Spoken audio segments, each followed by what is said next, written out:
Winning an argument is not about being right, but knowing how to communicate strategically. After many defeats, I've discovered 10 powerful methods for dominating any argument. And not only that, I will make a tier list to help you understand which methods work best. Method 1. Judo technique. There is one thing I can guarantee will happen during any discussion. Your opponent will attack you, your arguments, or both. Typically, the discussion follows a script. You both make your points and criticize the others. But this is where strategic thinking comes in, like a judoka. Some time ago, I read this book that explains this concept very well. The best thing to do is to use his own energy against him, conceding an argument here and there, and then say, "There is one point that doesn't convince me, and I want to contest it." Don't be afraid to admit where they're right, because that gives you the confidence to point out where they're wrong. With this unexpected concession, you will dampen his energy. We often see concession as a sign of weakness. It is not. It is a sign of strength and confidence. It shows others that you are open-minded and that you are not an inflexible ideologue. I put this method in C because it doesn't give you real control over the discussion. Method 2. Socrates technique. Socrates used this method to expose contradictions in people's thinking, making them question their own beliefs. Instead of jumping in with your own opinion right away, you can ask questions that nudge the other person to think more critically about their stance. If you are good in school, you will always get a good job. So you think people with high grades are automatically more competent? Don't you think other skills are also needed? By doing this, they'll start to see the cracks in their argument. It's a classic Socratic move. Solid, but I'd rank it a B. Method 3. Hypnotic language. The words you use carry a lot of weight. Try swapping out you with I feel. It makes you come across less defensive. Watch how it changes the vibe. Bro, you small bad. I feel frustrated by your smell. You're right, bro. See the difference? Also, throwing in some implied statements or rhetorical questions can get the other person to agree with you without them even realizing it. Saying something like, "Of course, we all know this makes the most sense." It makes your point feel like a done deal, and the other person is less likely to challenge it. Oh, and don't forget to give that intense maniac look.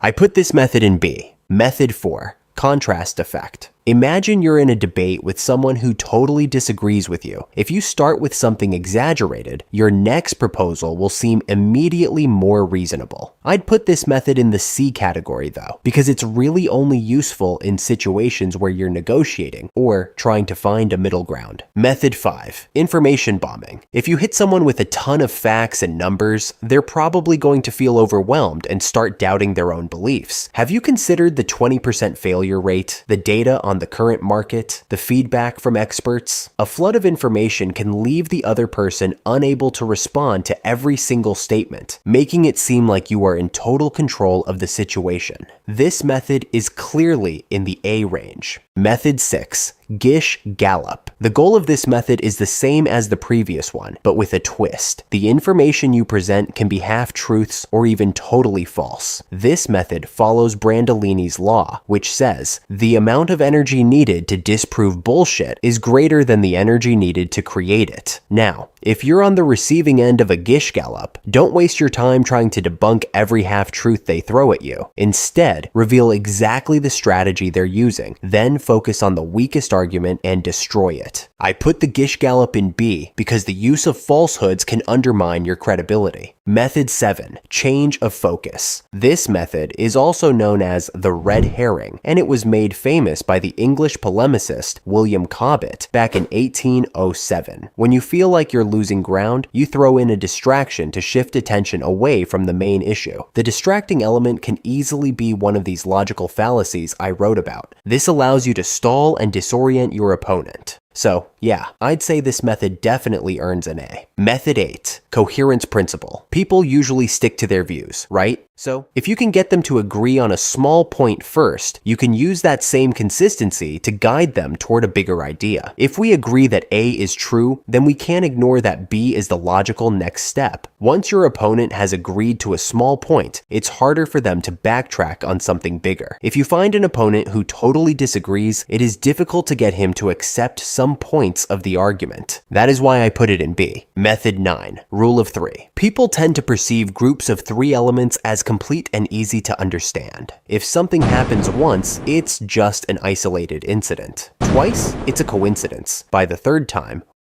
you start seeing it as a pattern and believe it's true. So, if someone asks you why you did something, give 3 reasons. If they ask for your opinion, give 3 points. The idea is simple. The number 3 brings structure, clarity, and makes your argument more convincing. That's why I definitely give this method an A. Method 10. Lightning fast jokes. Lightning jokes are used to throw off an opponent or shut down their argument, leaving them speechless. And that's exactly what a perfectly executed replica does. It takes advantage of a vulnerable moment to flip the conversation in your favor. The best lines are short, punchy, and said at the right moment in the argument. Like these. That's why they're often called one-liners. I put this method on the C list because it doesn't allow you to win the debate, but it does allow you to raise the bar in the discussion in your favor. Each method relies on a different communication strategy, but it's super important to keep in mind that the right approach really depends on who you're talking to and the situation you're in. Everyone reacts differently to different communication styles. In the end, the ability to adapt to the situation is what will really make a difference in the success of your discussion.